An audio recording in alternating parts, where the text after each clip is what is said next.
हरे कृष्ण। राधे राधे। आप सबका दिन शुभ और मंगलमय हो। आज हम इस वीडियो के माध्यम से जित्या व्रत कथा सुनेंगे। आप सबसे छोटा सा अनुरोध है, आपको कथा अच्छी लगे तो इसे लाइक ज़रूर करें।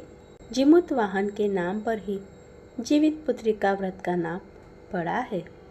पुत्र की रक्षा के लिए किए जाने वाला यह व्रत जीवित पुत्रिका या जितिया व्रत किया जाता है और इसका विशेष महत्व है।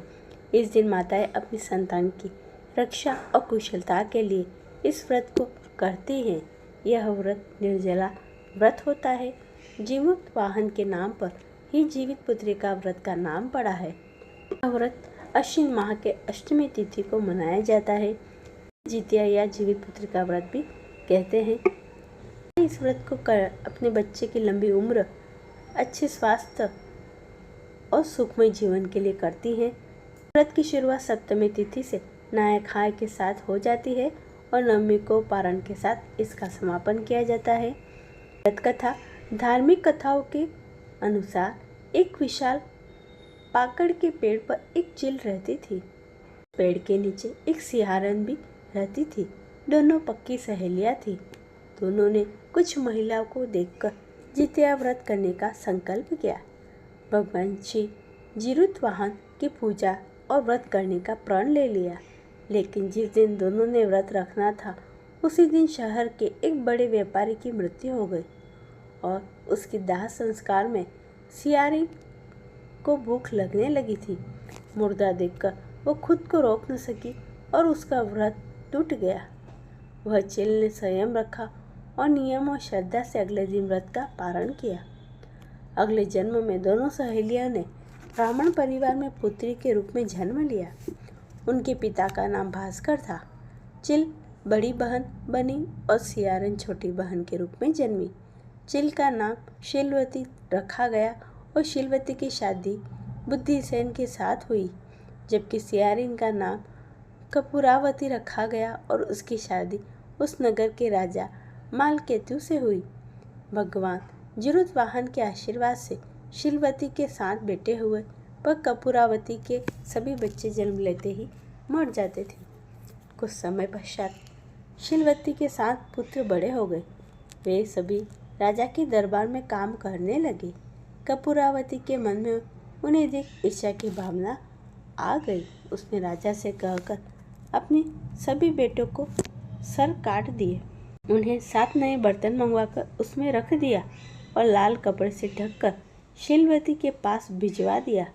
यह देख भगवान जीमूत वाहन ने मिट्टी से 7 भाइयों को सिर लगाए और सभी के सिरों को उसके धड़ से जोड़कर उन पर अमृत छिड़क दिया। इससे उनमें जान आ गई। 7 युवक जिंदा हो गए और घर को लौट आए।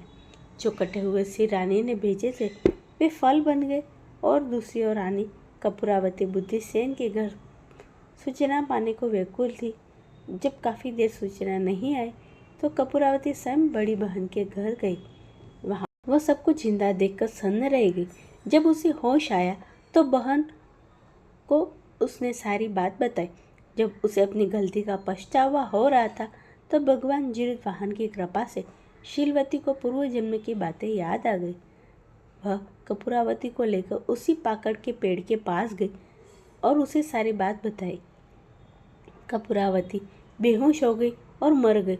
जब राजा को इसकी खबर मिली तो उन्होंने उसी जगह पर जाकर पाकड़ के पेड़ के नीचे कपूरावती का दाह संस्कार कर दिया।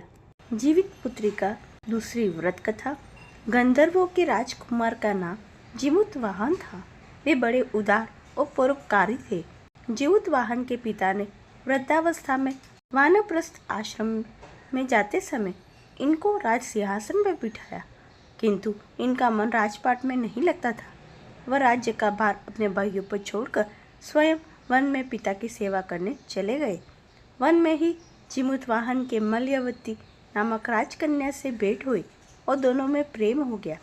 एक दिन जब वह वन भ्रमण करते हुए जीमूत वाहन काफ़ी आगे चले गए, तब उन्हें एक वृद्ध विलाप करती हुई दिखाई दी। पूछने पर वृद्धा ने रोते हुए बताया, मैं नागवंश की स्त्री हूँ। मुझे एक ही पुत्र है। पक्षीराज गरुड़ के कोप से मुक्ति दिलाने के लिए नागों ने यह व्यवस्था की है। वे गरुड़ को प्रतिदिन भक्षण हेतु एक युवा नाग सौंपते हैं। आज मेरे पुत्र शंखचूड़ की बलि का दिन है। आज मेरे पुत्र के जीवन का संकट है और थोड़ी देर बाद में ही मैं पुत्रविहीन हो जाऊंगी। एक स्त्री के लिए सबसे बड़ा दुख क्या होगा? उसकी जीते जी उसका पुत्र ना हो। जीमूतवाहन यह सुनकर बड़ा दुखित हुआ। उन्होंने उस वृद्धा को आश्वस्त करते हुए कहा, डरो मत, मैं तुम्हारे पुत्र के प्राणों की रक्षा करूंगा। आज उसके स्थान पर स्वयं अपने आप को उसके लाल कपड़े में ढककर वध्यशिला पर लेटूंगा ताकि गरुड़ मुझे खा जाए और तुम्हारा पुत्र बच जाए। इतना कहकर जीमूतवाहन ने शंखचूड़ के हाथ से लाल कपड़ा ले लिया और वे उसे लपेटकर गरुड़ को बलि देने के लिए चुनी हुई वध्यशिला पर लेट गए। नियत समय पर गरुड़ बड़े वेग से आए और वे लाल कपड़े से ढके जीमूतवाहन को पंजे में दबोचकर पहाड़ के शिखर पर जाकर बैठ गए।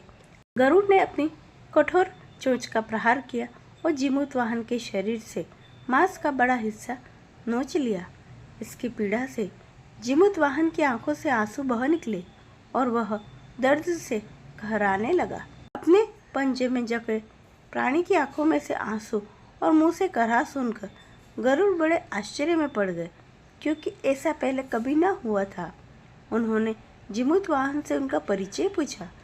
जीमूतवाहन ने सारा किस्सा कह सुनाया कि कैसे एक स्त्री के पुत्र की रक्षा के लिए अपने प्राण देने आए हैं। आप मुझे खाकर शांत करें। उनकी बहादुरी और दूसरे की प्राण रक्षा के लिए स्वयं बलिदान देने की हिम्मत से बहुत ही प्रभावित हुए। उन्हें स्वयं पर पछतावा होने लगा। वे सोचने लगे, यह मनुष्य है जो दूसरे के पुत्र की रक्षा के लिए स्वयं की बलि दे रहा है, और एक मैं हूँ जो देवों के संरक्षण में हूँ किंतु दूसरों की संतान की बलि ले रहा हूँ। उन्होंने जीमूतवाहन को मुक्त कर दिया। गरुड़ ने कहा, हे उत्तम मनुष्य, मैं तुम्हारी भावना और त्याग से बहुत ही प्रसन्न हूँ। मैंने तुम्हारे शरीर पर जो घाव किए हैं उसे ठीक कर देता हूँ। तुम अपनी प्रसन्नता के लिए मुझसे वरदान मांग लो। राजा जीमूतवाहन ने कहा, हे पक्षीराज, आप तो सर्वसमर्थ हैं। यदि आप प्रसन्न हैं तो वरदान देना चाहते हैं तो आप सर्पों को अपना आहार बनाना छोड़ दें। आपने अब तक जितने भी प्राण लिए हैं उन्हें जीवन प्रदान करें। गरुड़ ने सबको जीवन दान दे दिया और नागों की बलि न लेने का वरदान भी दिया। इस प्रकार जीमूतवाहन के साहस से नाग जाति की रक्षा हुई। गरुड़ ने कहा, तुम्हारी जैसी इच्छा वैसा ही होगा।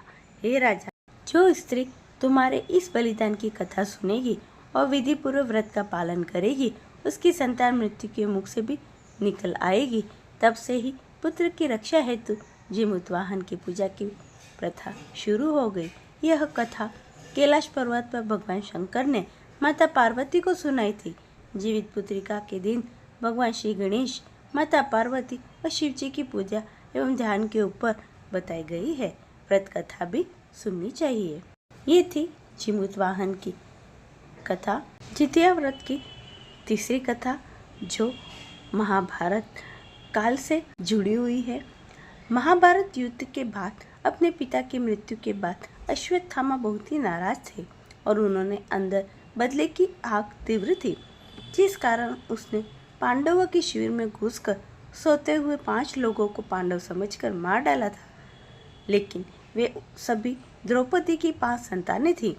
उसके इस अपराध के कारण उसे अर्जुन ने बंदी बना दिया और उसकी दिव्य मणि छीन ली, जिसके फलस्वरूप अश्वत्थामा ने उत्तरा की अंजनी संतान को गर्भ में मारने के लिए ब्रह्मास्त्र का उपयोग किया, जिसके निष्फल करना नामुमकिन था।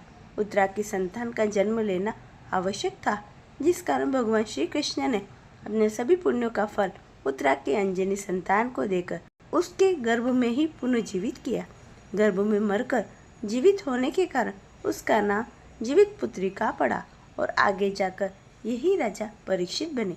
तब से ही इस व्रत को करने की परंपरा चली आ रही है। ये थी जितिया व्रत से जुड़ी हुई व्रत कथा। आशा करती हूँ आपको अच्छी लगी होगी।